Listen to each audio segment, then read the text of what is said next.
Hello mga Lods, kumusta po kayo? Mayroon po akong i-share sa inyo mga guys kung paano paano po maglagay ng slider sa zipper. Okay guys, simulan na po natin.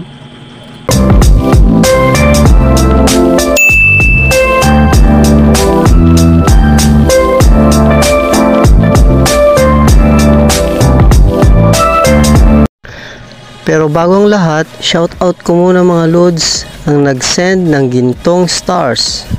Shout out ko po si Ma'am Ruth Portalo, Ingrid Lasala Alabat, Mark Jason Ramento, Nay Net. Yun po mga Lods, mga star senders. Mayroon na po akong ginawang sample guys. Ito po yun. Ayan po. Ito po yung sample natin na ginawa po. Ito po yun siya mga idol. Ayan po. Katulad po ng dati, hindi ko po nilagay doon sa dulo. Pero pagka matahin nyo na dito mga idol, pwede nyo na siyang isara. Nung nag-uumpisa ako sa pananahe, nahirapan din po ako maglagay ng ganito.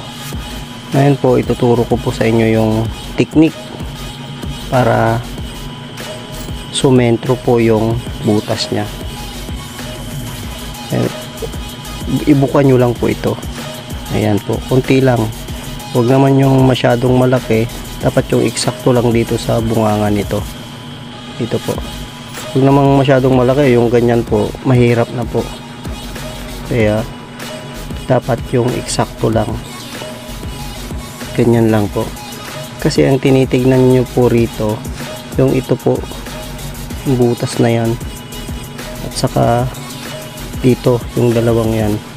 Siyempre ipasok nyo muna yung isa mga Lods. Huwag nyo siyang pagsasabayin na papasok kasi mahirap po mga Lods. Isa-isa lang po. Yan, una dito, kung sanay po kayo dito pwede rin, kung sanay po kayo rito pwede rin po mga Lods. Nasa sa inyo na yan kung saan po kayo sanay. Pero sa akin kasi sanay ko po dito sa kaliwa.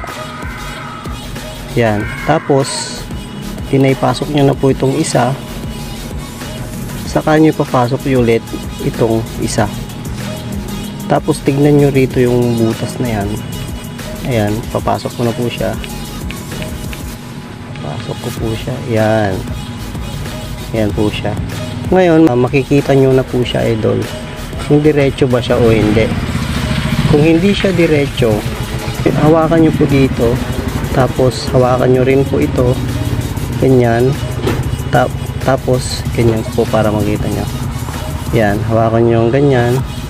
Tapos idediretso nyo siya mga idol. Ito. Ganyan nyo lang. Yan.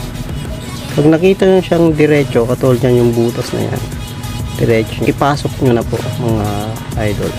Katulad ng ganyan, diretso na siya. Tapos tulak, ito po ang tutulak.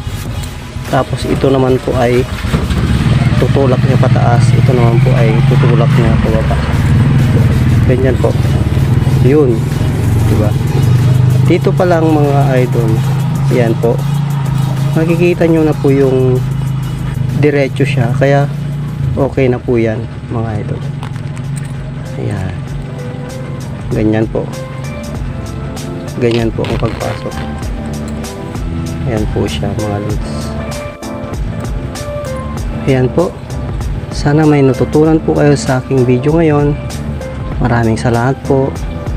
Thanks for watching. See you on my next video. Bye bye.